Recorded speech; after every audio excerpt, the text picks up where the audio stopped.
Olá, sejam todos muito bem-vindos. E hoje eu tenho um convidado especial aqui, Brandão. Foi uma luta trazer esse homem para cá, mas deu tudo certo e nós vamos falar um pouquinho sobre hebraico. Caso alguém queira se inscrever no canal do Brandão, o link vai estar na descrição do vídeo. Então você que está assistindo essa live vai assistir, pausa ela, se inscreve no canal do Brandão e aí volta aqui para a gente trocar uma ideia. Vale muito a pena acompanhar o conteúdo do Brandão. Essencialmente conheço o Brandão desde quando ele tinha 240 inscritos. Eu tinha meus, acho que 120, o Brandão tinha 240 ou 120, lá em 2017. Lá em 2017, eu conheço o Brandão 2017. Brandão, 7 anos já, hein, cara? 7 anos já, hein? Um número bom, né? Tempo pra caraca. Não, eu falo porque parece que foi ontem que eu te conheci, parece que foi ontem que a gente, O né? tempo voa, né? Então você vê 7 anos depois e estamos aqui, estamos juntos. Brandão, se apresenta para o pessoal, fala, se puder falar sua formação, o conteúdo do seu canal e beleza, né? Fora o outro projeto que você está começando também, mas mete bronca. Beleza. Bom, meu nome é José Carlos Brandão, mas me chamam apenas de Brandão, pelo sobrenome. Eu sou formado em análise de sistemas, então eu curto bastante essa parte de tecnologia, de programação, de computação. Eu me interessei por essa área porque eu trabalhei na área de data center. E aí eu comecei programando ali na linha de comando, fiz a faculdade, essa formação, e em seguida fui trabalhar na área, como estagiário na área de dados. É a área que eu trabalho até hoje, tá? No meu canal lá tem o link do LinkedIn, que lista mais especificamente a área que eu trabalho nesse universo de dados, que é um universo muito grande. Mas a parte dessa questão profissional, que eu fui mais para o lado tecnológico, da tecnologia, eu tenho um hobby que é estudar idiomas. Eu gosto muito de estudar idiomas e estudo deixa eu ver aqui, desde o ano 2000, desde 2000 eu estudo idiomas. Comecei estudando lá em 2000, comecei estudando grego. Meu pai é diferente, né? Parece que seria outro idioma, mas eu me interessei pelo idioma grego porque o meu pai fazia teologia e ele precisou estudar grego. E ele comprou uma gramática grega, aquela verdinha do Dobson, e eu me interessei e estudei toda ela. Li ela de capa a capa, estudei ela de capa a capa. E depois disso, um ano depois, eu eu tive eu tive aulas de hebraico, tá? Foi numa igreja, um pastor estava dando aula de hebraico e eu comecei a estudar hebraico ali. E desde então, já todos esses anos estudando hebraico, mas é, então todos esses anos eu passei por idioma, eu já falei o grego, né, o hebraico. Em 2002 eu estudei espanhol. O inglês, obviamente, né? O inglês sempre teve nas pautas de estudo. Em 2003, em 2003, o meu pai pagou um curso para mim lá na USP, né? Um curso rápido de francês para quem ia fazer mestrado. Então, a base que eu tive do idioma francês foi ali. O idioma russo, eu estudei bastante também, o turco, o árabe, e aí fui estudando vários idiomas. Aí, da hora, pô, da hora. Isso aí é o Brandão, né? Fora que aprendeu um pouco de alemão, sabe um pouco de chinês. O bichão é brabo, o bichão é brabo. E tem um canal aqui chamado Hebraico Desvendado, né, Brandão? Sim, esse canal eu foco bastante para compartilhar os conteúdos de estudo da língua hebraica de uma forma simples. Nós sabemos que existem muitas formas de você lecionar, né, hebraico. existem muitas formas de você transmitir o seu conhecimento. E eu acredito que cada um de nós, pessoalmente, nós temos a nossa forma de transmitir aquilo que nós recebemos, né, de uma forma muito, muito singular. Então, eu entendo que a existência desse canal se faz necessário com esse propósito, porque eu sei que influenciando uma pessoa ou outra, né, a gente já está fazendo o nosso trabalho ali de incentivar a pessoa a estudar, né? Eu tive a oportunidade, Adolfo, lá em 2000 assim que eu comecei a ser estagiário na área de tecnologia, em 2011 eu fui estagiário de tecnologia e eu fui na faculdade de teologia, que se chama Oráculo. E aí eu tive a oportunidade eu me apresentei, né? Meu pai estudou lá, eu me apresentei e eu disse que eu estudava hebraico, né? Já tinha um tempo, que eu tinha escrito uma gramática, um curso básico, né? De hebraico. Eles pediram para eu apresentar e falou, ó, são vários professores, né? A maioria são mestres, tem doutores, mas tem uma oportunidade para quem se dedica, né? Para um tema como especialista, então a gente vai dar essa oportunidade para você. E ali, a partir dali, eu comecei a ensinar hebraico ali, né? De uma forma bem simples ali, né? As primeiras lições, fazia parte do currículo de teologia ali. E a experiência foi bem legal. Vários anos eu pude lecionar, né? E compartilhar o conhecimento da língua hebraica. Da hora. E agora começou. Agora não, voltou pro canal, né? Que seu canal tinha batido 2.000 inscritos, depois você tirou todos os vídeos. Aí agora voltou com os vídeos de novo. Temos uma parada, né? Não, inclusive teve um vídeo do Brandão que eu vi, cara, que eu zoei com ele, né? Ele deu shalom até pro galo, velho. Shalom a todos, shalom gato, shalom cachorro, shalom, shalom, shalom.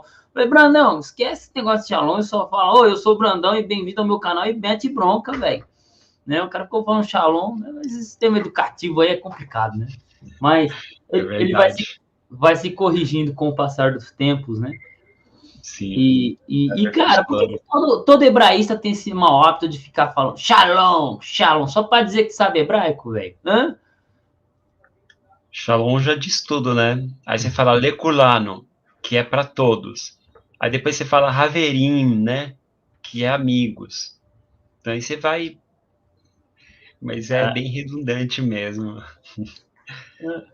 Eu racho o bico da risada. Eu racho o bico da risada. Mas, papo reto. Para um cara que não conhece nada de hebraico, Brandão, o que você aconselharia? Além de se inscrever no seu canal, é claro. Que você está numa série lá de ensinando um pouquinho de hebraico. O que você aconselharia para quem está começando no hebraico? Que gramática você indicaria? Que Novo Testamento, Antigo Testamento em hebraico você indicaria? E que léxico você indicaria? Eu indicaria esse livrinho aqui, ó. Foi o primeiro que eu estudei, esse Paulo Mendes. Meu professor de hebraico indicou esse aqui. Eu me lembro que, na verdade, eu nem tinha ele. Ele me indicou, ele me emprestou o próprio livro dele, porque eu era o melhor aluno. Sendo bastante humilde, eu era o melhor aluno, porque eu era muito interessado em idiomas, né? E aí eu acabava conquistando a simpatia do professor. Ele me emprestou o próprio livro dele, eu me lembro que eu fiquei um bom tempo com esse livro, pois eu devolvi para ele. Mas a didática como ele aborda é muito simples. Mas é claro, um livro ele é muito particular também, né? Eu já testei vários livros. A gente testa, né? Como que funciona a dinâmica da didática, né? E às vezes não se adequa para um, se adequa para outro. Mas pelos feedbacks da maioria das pessoas que passaram por esse livro aqui, é sempre muito parecido o feedback. É uma gramática concisa, um hebraico bíblico, né? Conciso, é muito direto ao ponto, né? é muito, enfim, muito didático, ele tem muito para ensinar. Creio que estudando tudo aqui, do começo ao fim, a pessoa tem uma base muito boa, né? Da hora. E de dicionário de hebraico, qual que você indica pra gente? Bom, eu, eu sei que muitos não concordam, mas eu gosto muito desse dicionário aqui. Eu consulto muito ele, sabe? Ele não está muito, como eu posso dizer, direto para ser hebraico bíblico moderno. Ele traz tudo aqui, né? Ele é um dicionário de guerra, ele tem tudo. Então ele tem hebraico bíblico, ele tem hebraico moderno, ele tem palavras em aramaico também. Qual é o Eu, nome do eu, eu, dicionário e põe a imagem aí, esse, porque a sua esse imagem tá daqui é o Urif travando, Brandão. Caberezin. Urif Caberezin. Riff Caberezinho. É dicionário de hebraico português. Então, o ponto talvez negativo que ele só está em hebraico, né? Ele não está transliterado, ele não está em. Mas enfim, já para quem está engajado ali já está lendo, né? Então eu consulto muito ele. Tem outros, né? Tem vários outros, mas eu particularmente tenho um apego com esse dicionário aqui. Mas, meu irmão, você me aconselha um dicionário que só tá em hebraico para quem tá estudando hebraico? Vamos lá. Lembre-se que você está falando para um público que, para iniciar o estudo hebraico, o cara não sabe nada de hebraico. Você aconselharia a Rivka Berezin, que traz hebraico talmúdico, hebraico moderno, e não traz nada em língua portuguesa? Você está com Não, coragem. não, desculpa. Ele tá português, entendeu? Ah, Não, ele devolve a palavra em português. A pessoa vai ter o exercício de transliterar e tal, de saber ler, né? Tem que estar alfabetizado. entendi. Mas, sabe, é isso que eu sempre fiz, sabe? Eu aprendi dessa forma, foi dando as caras mesmo. Eu não sabia ler, eu abria o dicionário e procurava me resolver ali. O que está escrito aqui, né? Qual é a pronúncia? O que está escrito aqui? Então, para quem tem muita afinidade com a Bíblia, já tem muito ponto positivo. Porque, por exemplo, você já leu a Bíblia toda, né? A pessoa já está acostumado com a escola bíblica, então a pessoa já tem nela uma série de termos bíblicos. Eu já fiz até um vídeo falando disso, e eu tenho uma apostila que eu tentava trazer a maioria dos termos bíblicos que a gente sabe padrão, assim, da Bíblia, e é muito comum, né? Por exemplo, Ebenezer, né? Even é pedra, e Ezer é ajuda. Mas a gente costuma falar, né? Ah, que significa Ebenezer? Até aqui nos ajudou o Senhor.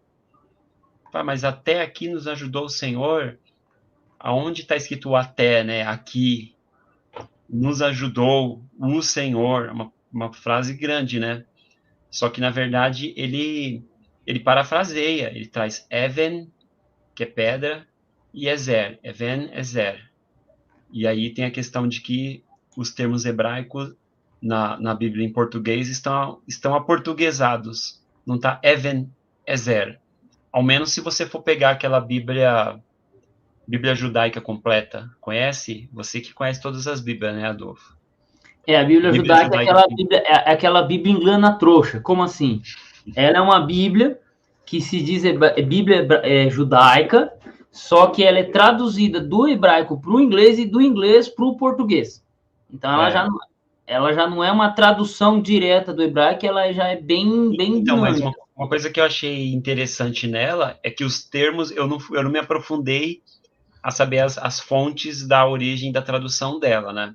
Mas os termos que são hebraico, ele coloca exatamente como se pronuncia em hebraico. É claro, para você falar para um público que não está acostumado com hebraico, você acaba se tornando o chato, né? Sabe? É igual aquela pessoa que vai falar assim, WhatsApp, fala WhatsApp. Facebook, fala Facebook, sabe? Por quê? Porque quando Uhum. está escrito em hebraico, ele traz ali, ele tenta trazer como está transliterado no hebraico ali para você falar, né? Por exemplo, Abraão, então, Avraham, ele traz. Então, é por cima, né, que eu conheci dessa Bíblia, eu não tenho, mas por cima que eu tive a experiência que eu vi que os termos em hebraico ela traz de uma forma mais exata possível a transliteração. Porque os tradutores da Bíblia, lá de trás, né, desde João Ferreira de Almeida, mas se você for pegar também todos, não só João Ferreira de Almeida, a do Rei Tiago, nenhum vai aproximar o hebraico, as palavras que são hebraicas, da língua alvo. Ele vai tentar levar para o inglês, correto? Os termos que são do hebraico, ele vai tentar facilitar para o idioma que ele está traduzindo, tá? Então, para mim, uma Bíblia tipo, a tradução teria que ser feita direto do hebraico para o português. Se você já tem dicionários em português, especialistas em português, não há necessidade de você traduzir uma Bíblia do inglês para o português. Ah, sim, sim. Não tem necessidade, não faz sentido mesmo. Se fosse tipo 40 anos atrás, eu ia falar, não, top, porque a gente não tinha material, né? 40 anos atrás não tinha, mas hoje a gente já tem. Por Você exemplo, perde muito, né, com isso. Por exemplo, eu gosto muito de literatura russa, né? Dostoiévski, por exemplo, Tolstói. uhum, Vamos supor, você vai pegar essas literaturas que estão em russo, aí você vai pegar e traduzir ela do russo para o inglês, e depois você pega ela do inglês e traduz para o português. Tá errado, né? Porque você tenta o máximo do que está no russo passar por a língua. Aí você já passou para o inglês, né? Então aí tem alguns ruídos. Nenhuma tradução é perfeita, mas acaba tendo mais ruídos, né? Passível, pelo menos, de ruídos, né? exatamente. Por exemplo, um trabalho que eu acho muito legal de tradução, e eu gostaria que você comentasse. Você ainda não falou qual o Antigo Testamento é bom usar, mas a gente retoma isso depois, eu vou retomar isso depois. Se a gente olha para a Bíblia de Jerusalém, por exemplo, ela é uma Bíblia francesa. Originalmente, a tradução dela foi feita no francês, por especialistas franceses, notas de JP, foi a galera da França. Quando a Paulo trouxe para a língua portuguesa, o que a Bíblia de Jerusalém foi traduzida? As notas de rodapé. Então, a introdução, a metodologia, a abordagem foi toda da Bíblia francesa. Só que quando chegou no texto bíblico, o que eles fizeram? Uma tradução do hebraico para o Antigo Testamento e uma tradução do grego para o Novo Testamento. Entendeu? Então, a Bíblia de Jerusalém que nós temos, ela é a tradução do hebraico e grego para o português, mas as notas de rodapé são do original francês. Entendeu? Porque o original é francês, então é É muito legal. uma tradução que eu gosto bastante, a Bíblia de Jerusalém. Eu só senti uma diferença ali, você pode me corrigir, o que eu percebi. Nos livros poéticos ele tem um ruído ali, ele pega da Septuaginta, né? Se eu não tenho certeza se ele pegou do hebraico, porque tem uma diferença. Não saberia te falar o exemplo agora, mas eu Não, precisei consultar os livros poéticos de Jó, aí você vê que tá uma diferença. aí você olha na nota de rodapé. Normalmente ela indica se ela usou um texto baseado em texto massorético, se usou uma Septuaginta, alguma coisa assim, né? Porque ela trabalha do ponto de vista método histórico crítico, né? A tese documental, então isso aí tem que levar em consideração. Mas a tradução pro Antigo Testamento a galera elogia bastante. Principalmente os caras que eu conheço, os hebraístas. Pro Antigo Testamento. Pro Novo eu acho boa também a tradução, acho muito boa. Né? Sim.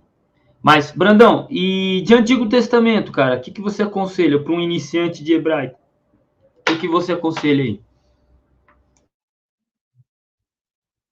Você se refere a um texto? Não, para iniciante, para o iniciante, o cara que está querendo começar a estudar hebraico, você já indicou Rifka Berezin de dicionário, gramática do Paulo Mendes, agora Novo Testamento, o que você indica para a gente? Seria isso? O Novo Testamento? Antigo, perdão, para estudar hebraico, Antigo Testamento. Antigo? Bom, o hebraico bíblico, ele traz todo o contexto mais bíblico, né? Então, ele tem os nuances do hebraico bíblico. Tá? Então, é uma língua que se diferencia do hebraico moderno e existem características próprias. Então, esses materiais de estudo, por exemplo, essa gramática do Paulo Mendes e qualquer outra que tiver a indicação de hebraico bíblico, ele vai ter o foco no Antigo Testamento, tá? Ele vai ter o foco no Antigo Testamento. Então, ele vai ter os nuances, as nuances do Antigo Testamento.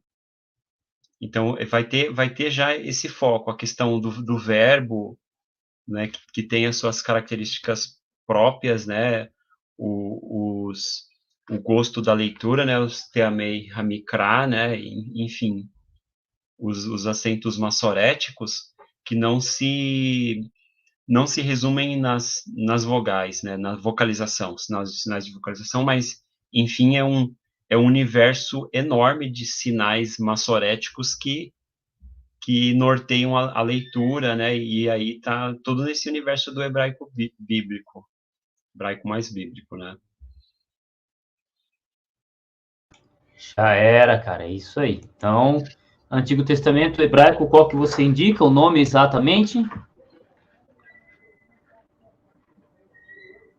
Não, é que essas gramáticas, por exemplo, Paulo Mendes, ela é focada no bíblico, então Isso. ele já tem o core dela, né, o coração dela, com o Antigo Testamento, né?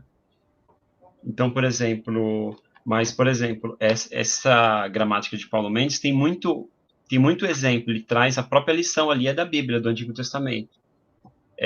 Bereshit, né, é o livro de Gênesis, livro de Êxodo, toda a Torá é citada ali como exemplo nos exercícios, né? Então, a maioria das gramáticas de hebraico bíblico vão ter como os próprios exemplos, exercícios ali, o hebraico bíblico. Ah, beleza. Não, tranquilo. É isso aí. Bom, ô Brandão, e o que você sente? O que você sentiu quando eu te mandei aquele vídeo do Pocella, lá do Pozella, aquele cara falando do 666 sendo o número da internet, o www. Fala para mim, o que você sentiu com numerologia? O que você sentiu, cara? Eu quero saber, assim, a primeira impressão que você teve. Eu senti assim, deixa eu ver a palavra certa. Como que é o nome? Eu estou tentando pensar na palavra aqui. Não é, ele tentou, como eu posso dizer assim, enfeitar não é exagerar, sabe, no enunciado ali, porque não faz sentido uma coisa com a outra, né? Pode ter a correlação, sim. Nós temos que convir com o seguinte: tem muito a ver, ou pode ter muito a ver com tecnologia, certo? Você concorda com isso? Pode ter, certo? O número 666 pode ter muito a ver com tecnologias que vão ser utilizadas. Agora, é muita pretensão dizer que se refere ao www. E é uma coisa simples, muitas pessoas não entendem a indignação sua e minha. Eles falam assim, não, mas eu conheço ele é um homem muito santo, né, um homem muito digno, tal, mas não é questão de caráter, sabe? Não é questão de dignidade da pessoa, é questão de responsabilidade. Para você ter ideia, Adolfo, eu queria tirar foto, é que eu não consigo, debaixo do viaduto que eu moro aqui na Zona Leste, perto de Itaquera, Quem mora aqui sabe o que eu estou falando. Tem um viaduto que ele está pichado. Ele está pichado bem grande, letras garrafais, mas é difícil parar lá para tirar foto para te mostrar. Mas a hora que eu conseguir, eu vou tirar. Ele está escrito assim, Jesus está voltando, cuidado, o www é o 666 e também o Pix, uma coisa assim, sabe? Então, o que acontece? O que ele falou pode ser assim, não, mas ele é uma pessoa muito digna e tal. Só que acontece, ele incentiva uma galera a ir por um caminho muito esquisito de interpretação. Simplista demais, é claro, a pessoa não pensa, vai no embalo dele e forma outras heresias, e aí um pessoalzinho que tem um pouquinho mais de raciocínio, ele olha nós que somos cristãos e fala assim, pô, esse povo aí não pensa, né? Esse povo aí, coitado, né? Não vou nem ouvir eles, fala bobeira, né? Que o cara tá falando que bobagem que eles falam, né? É tudo assim. Então, nós ficamos desmoralizados por conta de uma pessoa irresponsável que sai falando na internet o que vem na cabeça dele, e ele esnoba ali um conhecimento do hebraico, tudo bem, né? Que é hebraico, mas não é isso, não tem nada a ver com isso, né? Então, Não, entendo. O indignado. Brandão, o Brandão, ele é muito educado, então é isso. Mas o que você responderia para um cara que afirma que Daniel era gay, com base no hebraico? É complicado, né? Hã? Hã? Precisa de hebraico para provar que Daniel era gay ou não? Não, na verdade não precisa. Sabe que eu acho interessante? Eu não diria que o hebraico é desnecessário, mas sabe, o hebraico é necessário como um complemento, mas você vê, quando você tem tantas traduções já prontas, que você vai em várias traduções ali, você já consegue extrair, sabe, o, o, o entendimento. Sabe, você tem algumas traduções, claro, as mais confiáveis, que você colocar na sua lista ali, tá? Exclui as que você tem ali como pretensiosas, mas vai só na sua língua mesmo, no português, ou talvez no inglês, e você já vai ter um conhecimento, porque o tradutor teve esse trabalho de traduzir, né? Então, se nenhum tradutor nas que você está consultando ali chegou perto disso, você acha que você está falando alguma coisa que você está inventando a roda, sabe? É bem difícil isso. Tranquilo. O Brandão, você comentou uma coisa que eu acho interessante. E eu concordo com a sua fala plenamente. Tanto o estudo do grego quanto do hebraico, eles não tem que ser algo que você deve começar a fazer do zero, não. Eu coloco algumas coisas que a pessoa deve fazer antes, ou que ela necessita estar fazendo para poder estudar o grego e o hebraico. O que seria isso? Ler a Bíblia dela todos os dias, ser professor de escola bíblica, entendeu? A pessoa está sendo professor de escola bíblica, ler a Bíblia todos os dias, e necessitar aumentar o peso. Aí você vai para o grego e para o hebraico. Aí você depois de ter estudado um pouquinho sobre hermenêutica, sobre exegese. Porque só estudar a língua não adianta. E você só estudar a língua sem estudar os princípios hermenêuticos e exegéticos, né? Estudar livros sobre exegese, sobre hermenêutica, Isso, não isso, vai adiantar, isso, não vai adiantar nada, exatamente. né? Como eu usaria assim tanto o hebraico como o grego como o esteroide. Você não chega na academia, mete 100 miligramas de esteroide de testosterona na veia e acha que vai ficar bombado. Não é não? Não, você tem que ir lá, treinar, comer, aumentar a base de alimentação, aumentar a quantidade de carboidrato que consome, proteína, comer comida saudável. Na hora que você chegar num ponto que você vê que isso não está mais dando, aí você mete lá 10 miligramas de testosterona toda semana e foda-se, entendeu? Aí você fica grande. Na minha opinião, o grego e hebraico é essa testosterona ou é esse peso a mais que você vai fazer para crescer. O problema é que hoje as pessoas elas querem estudar grego e hebraico sem saber o básico. Qual é o básico? Já ter uma carga de leitura e de maturidade de pesquisa, né? Quer complementar alguma coisa? Senão eu falo demais, senão eu falo mais do que o entrevistado. Não, é isso mesmo. Eu costumo sempre repetir para as pessoas o qual eu leciono. Domingo eu lecionei um texto bíblico. E aí me perguntaram de alguns termos em hebraico que estava relacionado no texto. Acontece o seguinte, eu acredito que você passa por isso também, Adolfo. O pessoal, ele acha que com o hebraico, com o grego, nós vamos abrir a caixa de Pandora, sei lá, nós vamos fazer o abracadabra, nós vamos aprender um negócio que ninguém sabe. E sim, nós temos um insight especial, mas não é sempre. Concorda? Não é toda palavra. Tem pessoa que fala assim, mas essa palavra aqui no grego, como é que é? Essa palavra exatamente, ela tem uma correspondência exata no português, ou muito parecida.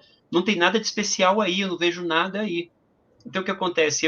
Eu costumo falar para as pessoas, eu estudo hebraico, mas eu acredito que eu tenho inspiração de Deus. Eu tenho algo, você tem que ter uma inspiração, porque senão você vai falar assim, você vai só estudar por estudar. Por exemplo, eu estava falando nesse domingo sobre murmuração. E aí, a palavra hebraica para murmuração é hagá. É a mesma palavra para meditar. Então, faz muito sentido. Então, eu trouxe essa palavra à tona no contexto, por quê? Porque a mesma palavra que está escrito lá no Terrilim Aleph, que fala Yerigé, Betorat Adonai, Yomam Valaila, né? E na lei do Eterno, medita de dia e de noite, né? Então, o Yerigé aí é Hagá, que é meditar.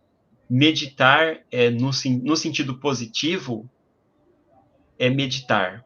No sentido negativo é murmurar. Porque ele traz, eu expliquei, ele traz uma intenção de remoer. Você fica remoendo uma coisa, um assunto. Quando você remoe esse assunto de forma positiva, no caso, a Torá do Eterno, você medita. Quando você pensa nas maravilhas dele, você medita. Quando você pensa em alguma coisa negativa que te fizeram, você murmura. Entendeu? Então, eu trouxe essa questão. Já os outros termos que tinha relacionado ali, eu falei, não, os outros não tenho nada para falar, porque eu não vi nenhum insight específico para trazer aqui e tal. Então, eu acredito que no grego acontece o mesmo, certo? Dá para Sim. você falar tudo aí, não sei. Um livro que eu indico muito para quem quer começar a estudar hoje eu aconselho uma leitura importante para quem estuda grego, hebraico, quem está querendo iniciar os estudos, Curso de Linguística Geral do Fernando Saussure, né? Ele, tipo assim, antes eu tinha uma visão sobre tradução. Quando eu li Fernando Saussure, a minha visão de tradução mudou. Porque, por exemplo, até lendo a Bíblia em inglês, tá, Brandão? Você vai concordar comigo. Eu estava lendo, sabe aquele fundo da agulha? É mais fácil um camelo passar por um fundo da agulha do que um rico entrar no reino do céu. Lendo em inglês, na King James, eu vi lá que não fala fundo da agulha, fala olho da agulha. Ué, mas por que isso acontece? Não é fundo? Não tinha que ser fundo? Se é fundo em grego, era para ser fundo em inglês, fundo... Não. Cada língua, ela tem uma gíria diferente. Então, para nós, fundo da agulha, para o português, para o brasileiro, para o inglês, não é fundo. Eles não falam fundo da agulha, eles falam olho da agulha. Né? Que se você olhar lá o furinho... cara. Então, você tem a possibilidade de cada língua expressar uma palavra, um termo de maneira diferente. Vou dar um outro exemplo aqui com relação ao grego. O Galvão chegou, hein? Membro do canal aqui, salve Galvão Bueno. Em francês, né? Porque todos os homens pecaram e estão destituídos. Destituídos da glória de Deus, né? Só que se você vai em francês, lá fala assim, porque todos os homens pecaram na Bíblia de Jerusalém, fala, não só a Bíblia de Jerusalém, a Luís II, também em francês, também traz assim, porque todos os homens pecaram e estão privados da glória de Deus. Olha que louco, né? A pergunta é, qual tradução está certa? As duas traduções estão certas. É que cada uma, ela se expressa de um jeito diferente. E aí você vê que interessante, você não foi nem no grego nem no hebraico. Você foi numa língua irmã, digamos que o francês é uma língua irmã, né, que é uma língua latina, que ele te deu um insight muito rico, porque tem muito cognato francês e português, mesmo no inglês também. Então, o estudioso do hebraico e do grego, ele não pode ser limitado ao hebraico e o grego. Ele tem que amar o hebraico, tem que amar o grego, e ele tem que amar também o estudo em geral. Porque ele amando o estudo, ele vai saber que as pessoas que traduziram para o grego, para o espanhol, o francês, eles tiveram que beber em qual fonte? No grego e no hebraico. Mas eles traíram o melhor do pensamento grego-hebraico para a sua própria língua, que, como eu disse, é irmã da nossa língua, e aí nós não colocou aquele termo na nossa língua, mas ele está ali, e para nós faz sentido também, faz muito sentido. E aí o que eu quero colocar aqui, mas eu quero deixar você falando mais, ainda no tema de aqueles quantos por cento, eu diria que para o Novo Testamento, palavras-chave que interferem numa interpretação, tendência de tradutor, chega a ser uns 2%. Uns 2% assim de... Você olha na cara dura que o tradutor ele tá de sacanagem contigo.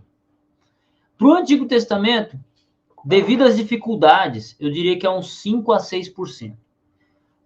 Não sou especialista em hebraico. Só que assim, tem textos em hebraico que é bronca, irmão. É bronca. Gênesis 4:7. Qualquer tradução que você olhar, se você olhar na Almeida Corrigida Fiel, Bíblia de Jerusalém, qualquer tradução que você olhar, cada Bíblia traz Gênesis 4:7 diferente. Por quê? Gramaticalmente falando, ela existe uma regra gramatical e Gênesis 4:7 não respeita essa gramática, não respeita essa concordância. Então, o tradutor, para se virar nos 30, ele tem que traduzir de um jeito, né? Que é aquele texto lá de que o pecado está à porta e bate como um animal está à espreita e tal. Cada tradução, Bíblia de Jerusalém, Almeida Corrigida Fiel, NVI, todas elas, cada uma traduz de um jeito diferente. Pergunta é, quem está certo, quem está errado? O texto é difícil, mas é o quê? É um versículo bíblico, não é toda a Bíblia, né? E o Antigo Testamento, ele tem muito arcaísmo. Então, eu digo assim, arcaísmo são palavras, são rapax legomenon, certo? Só encontra termo que encontra só uma vez, igual aquela parte que fala do sacrifício de Abraão. Ele traz um termo ali, tentando me lembrar, mas ele fala de 3 ali, de uma forma específica, que só tem ali, que é um sacrifício que é feito 3 animais ali, e só tem ali. E aí, muitas das vezes, o hebraico, o tradutor, ele tem que recorrer a idiomas muito antigos, como o garítico, como o aramaico, outros idiomas semíticos, para ver se ele encontra algo que tenha correspondência. E é bem difícil. Não vamos assustar a galera, né, Brandão? Não vamos assustar a galera, porque nós estamos falando de estudo de hebraico, né? Eu já citei inglês e francês aqui, e os caras já ficam pá, né? Já fica meio pá, mas vamos tentar ficar um pouquinho só no hebraico português. Vamos falar para aquela galera iniciante, porque senão o maluco fala, pô, o cara que não sabe hebraico já começou a mencionar texto em português, em francês e inglês, e o Brandão tá falando que tem que estudar o gaítico. Gente, estudioso de Antigo Testamento não é fácil não, cara. Não é à toa que você vê muita gente falando besteira aqui na internet. Tem muita gente. Você olha, assim, cada absurdo que nego inventa. É um que vai dizer que o nome Jesus significa Deus cavalo, é outro que vai dizer que significa Deus porco, é outro que vai dizer que o nome Deus significa Zeus e Zeus significa Deus. É uns bagulhos assim que eu olho e eu fico abismado. Então, por que isso acontece? Falta de conhecimento, falta de estudo.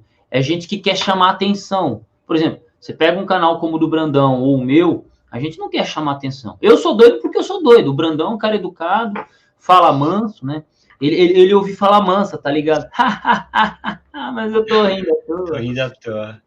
Né? Mas, e assim, a gente tenta ser um estudioso mais sério, né? A gente tenta ser estudioso mais sério, e dói no nosso coração. Meu, pelo menos, dói. Do Brandão deve doer mais ainda, porque ele não consegue explanar a indignação dele. Apesar que ele abriu um canal, né? Soltando os cachorros com o Brandão, não é não? Não, se chama... Cortes Qual do que é o nome do Brandão. canal mesmo? Cortes de Teologia. Cortes de teologia. Quem quiser se inscrever, vai lá no canal do Brandão, vai deixar o link lá para quem quiser.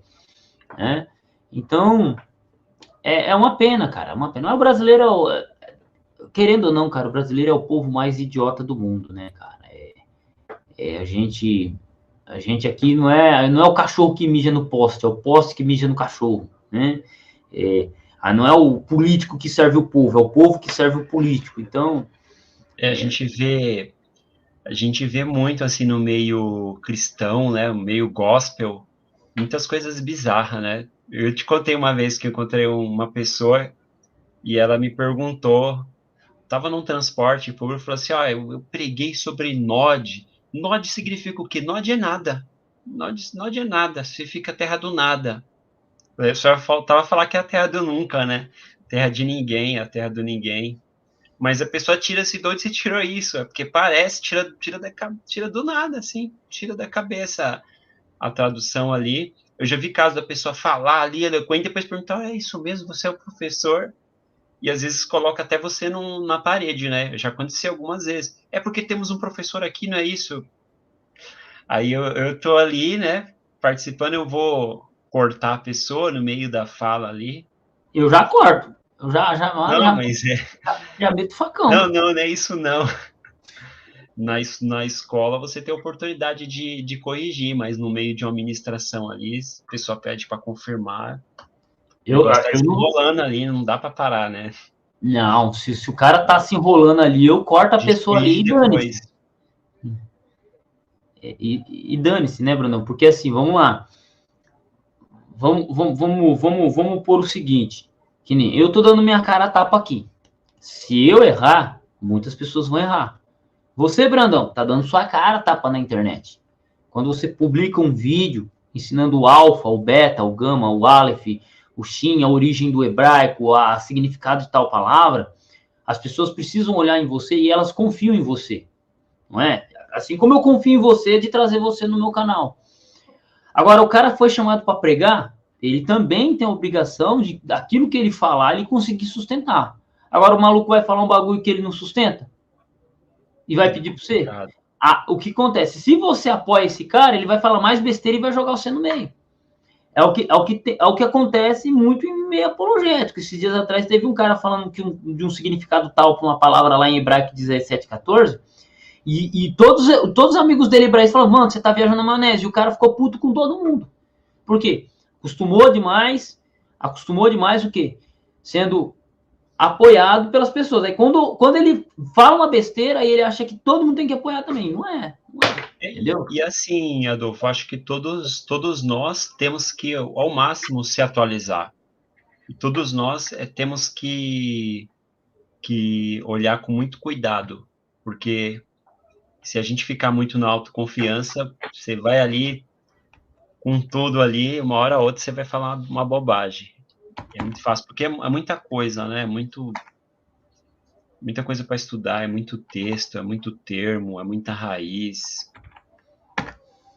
Perfeito. Brandão, eu vou pegar aqui um comentário do Galvão. O Galvão foi top. Eu vou deixar você responder a sua pergunta. E o que vocês acham que é o mínimo de hebraico e grego? Como uma pessoa normal que gosta de estudar precisa dominar? Não. O maluco fala pessoa normal, então já somos pessoas anormais. Nós já estamos num nível aqui de ó. Já tô no estilo contra a mágica aqui do Magic, né? Mas vai lá, Brandão. Tenta responder aí. Nível normal. Bom, sempre nós temos uma lista ali de palavras mais frequentes, tanto no grego quanto no hebraico. É bem tranquilo de consultar, né? Nós temos a referência Strong, que ela traz as mais frequentes ali. é possível você pesquisar até qual é a frequência que essa palavra ela retorna, tanto no grego quanto no hebraico. E aí você vai dominar esse léxico que ele é muito mais recorrente.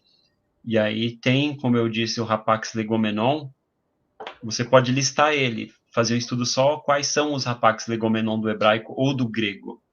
E aí você vai, por exemplo, se você vai aumentando sua lista de Rapax Legomenon, palavras que se só repete uma vez, que só é citado uma vez, você já vai estar se diferenciando, porque a palavra que só fala uma vez e você sabe, então você já sabe já algo que a maioria não sabe. As palavras que são mais repetidas, a maioria vão saber. As palavras mais recorrentes, a maioria vão saber. Mas é bem por essa linha, né? Boa. Eu quero só complementar o que o Brandão disse. Isso eu vou falar para vocês uma conversa que eu tive ontem com o Banzoli. Banzoli, ele chegou para mim, Adolfo, eu vejo o vídeo dos caras, os caras falando de auristo, isso, aquilo. Eu olhei para o Banzoli e falei, Banzoli, se você aprender o alfabeto grego, aprender a fazer o babebibobu, e você usar o método de pesquisa, que você já é um cara maduro, você tem mestrado em teologia, você é um baita apologista, né? Você é um cara que tem conhecimento, você tem gabarito, você não é um Zé Ruelo. Com o conhecimento que você tem de pesquisa, você já não vai falar besteira do grego.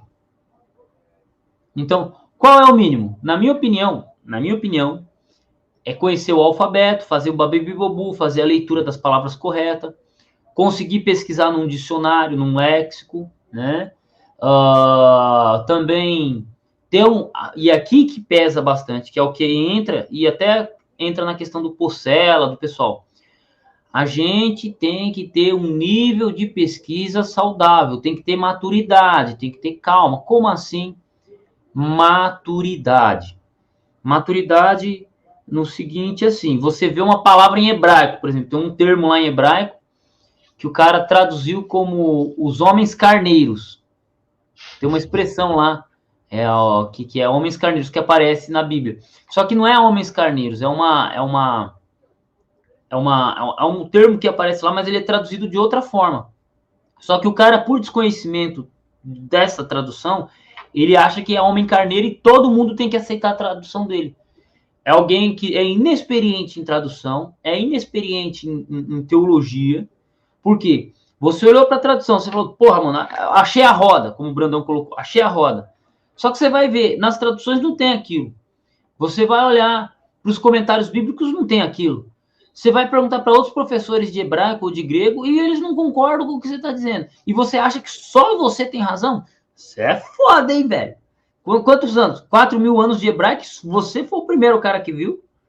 2.000 anos de estudo de Novo Testamento grego, de tradição de igreja, né? Tem estudiosos aí que estudavam grego, latim, tanto na Idade Média quanto também na Idade Moderna. O cara estudando grego há 20, 30 anos e traduziu a Bíblia e você sabe mais grego do que o cara, você sabe mais hebraico do que o maluco lá. Vamos lá, Brandão. Nós vamos corrigir o Luiz Saião, Edson de Faria Francisco. Exatamente. Eu gosto muito do Luiz Saião, mas eu vi um comentário dele que eu não concordei. Ele é excepcional, não tenho o que falar, mas é até bizarro falar, tô corrigindo o Luiz Saião. Não, mas ele falou da tradução lá da Bíblia de Jerusalém, do sacrifício perfeito e tal. Ele fala que é como que é o nome do ritual na Igreja Católica, que eu não sei, necessário. Não é exatamente isso. Não é isso que fala. E aí eu fui lá na Bíblia de Jerusalém, não é do jeito que ele está falando, mas ele falou que na Bíblia de Jerusalém, eu queria saber qual era a Bíblia de Jerusalém que ele estava usando, talvez uma versão diferente da minha. Quando ele falou, eu fui lá e pesquisei. Então, mas eu não sei, né?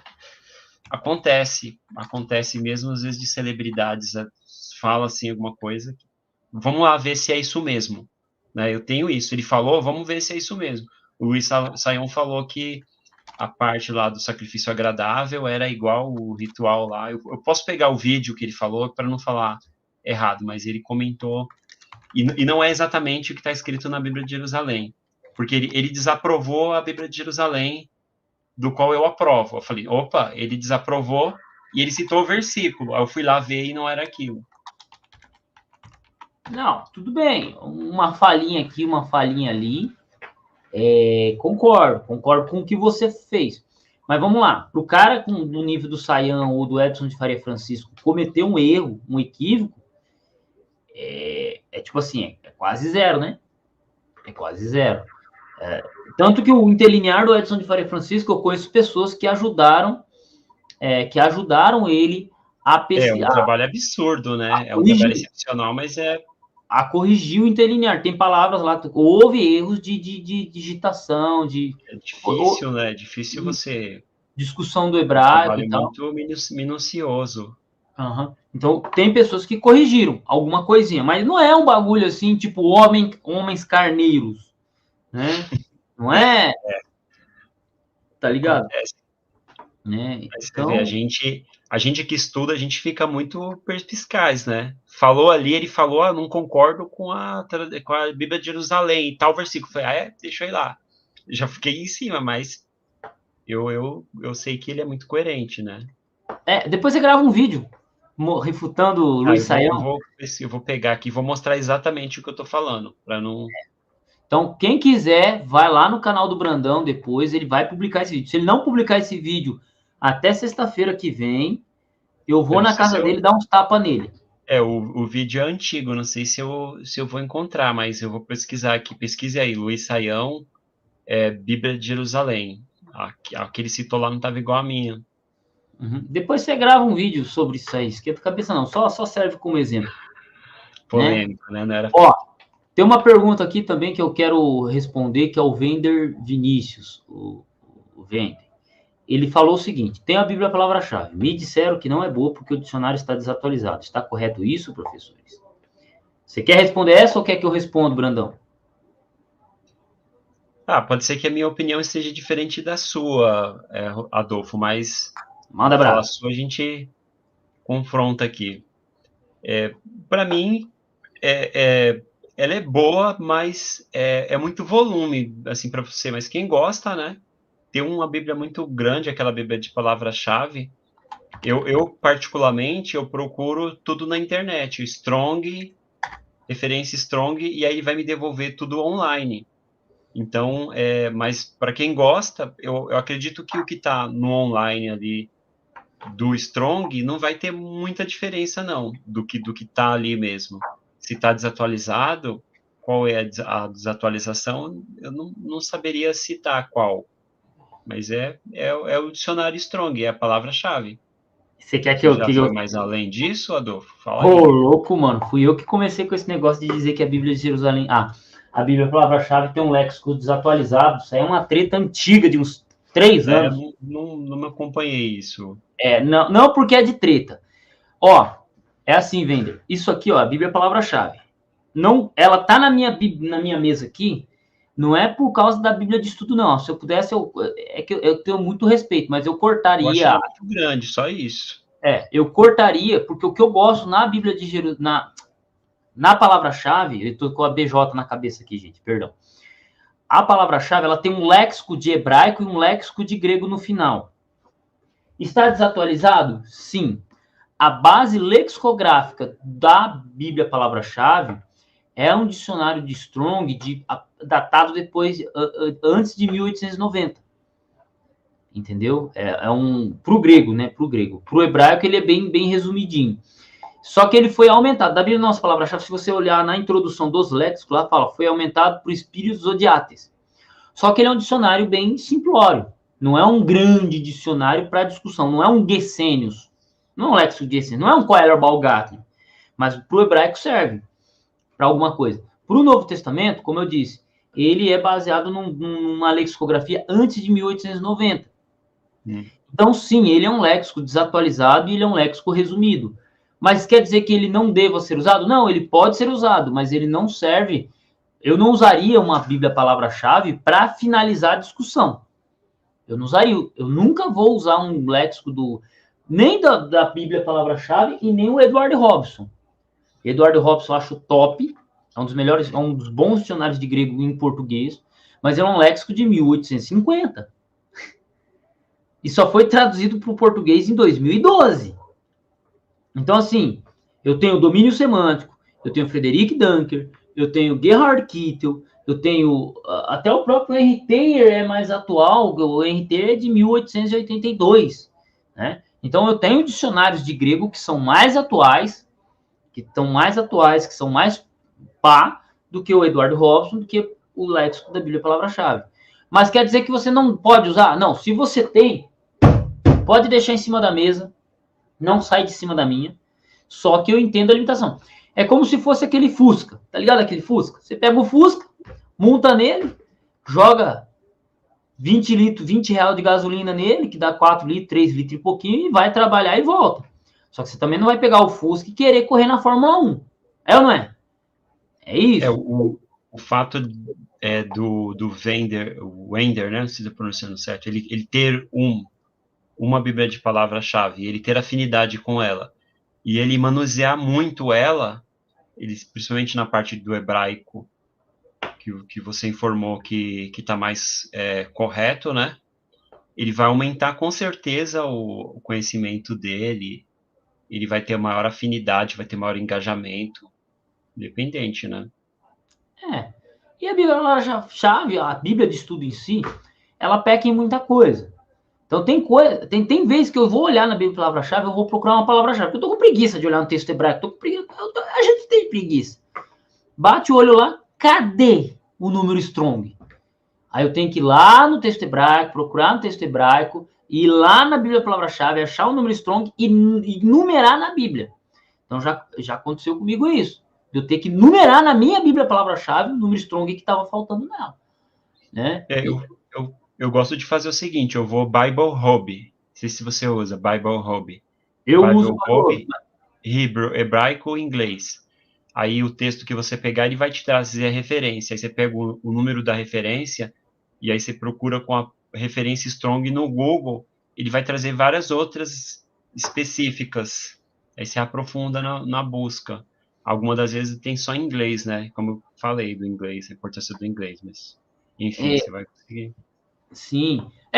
Uma coisa que eu até falo para alguns amigos, falo, mano, você vai mexer com grego, com hebraico, tem que saber inglês, porque a gente tem hoje nós temos coisa boa em língua portuguesa, tanto de hebraico quanto de grego. Mas quando nós começou, o Brandão é mais velho que eu, pode parecer que não, mas o Brandão é mais velho que eu. Quando a gente começou na nossa caminhada, véio, a internet nem existia, né? A internet era coisa de rico, sabe assim? Não era todo mundo. Saía do sebo. Saía do sebo, ficava garimpando no sebo. Hoje eu não vou mais não no sebo. Você teve que vender livro por causa da sua casa que é pequena, né? Você mora em um apartamento, né? E é isso. E outra coisa, por exemplo, vamos pegar a lexicografia atrasada, que o Brandão tem aí, ó. A gramática de Gesenius. Mostra pro povo aí, Gesenius aí, Brandão. Mostra que você é o bichão. Mostra que você é o bichão. Aí, ó. A gramática de Gesenius, ela é de 1800 e bolinha. Ela foi traduzida para o inglês e para o português ela não foi traduzida ainda. Gesenius. Quer dizer que essa gramática é ruim? Não, ela é a melhor, ela foi uma das melhores gramáticas, das grandes gramáticas. Páginas.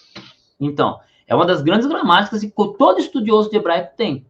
A questão é, tem coisa na gramática de Gesenius que hoje não é mais defendida por hebraístas. Não é mais defendida. Mas, por causa disso, vamos jogar toda a obra de Gesenius fora? Jamais. Eu tenho um léxico de Gesenius aqui. Ela é bem antiga mesmo. Eu amo, cara. Eu amo. Eu prefiro Gesenius do que o Keller Balgatti. Porém, na hora de fazer um estudo, eu olho os dois e comparo. Se tiver divergência, eu fico com o Balgatti. Entendeu? Então, a gente tem que ter a obra e entender a limitação dela. É igual, por exemplo, você vê um vídeo meu, não vai achando que tudo que eu estou falando aqui é para levar a sério. Mas você separa aquilo que é importante para você. O Adolfo está meio estressado hoje. Deixa passar o estresse e filtra o estresse. O Adolfo fala desse jeito. Filtra o jeito que eu falo. Qual é a informação? Então, os léxicos são a mesma coisa. Tudo é a mesma coisa. Mas é isso aí. Brandão, já batemos 1 hora de live. E aí, nós vamos fazer uma live lá no teu canal ou deixa para outro dia? Vamos sim. Então, Palavras finais aí para eu finalizar a live aqui, Brandão. Bom, o hebraico é um idioma sensacional. Eu sou muito suspeito de falar, sou apaixonado pelo hebraico. E você que iniciou o estudo, persevere, que você vai chegar lá, continue estudando, não pare, não se desanime. É uma palavrinha por uma palavrinha.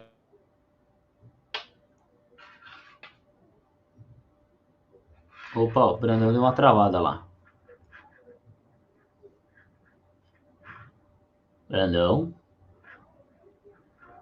Brandão travou. Gente, vou finalizar a live aqui, que travou lá, o Brandão travou. Um abraço, não deu para responder todas as perguntas, e é isso aí.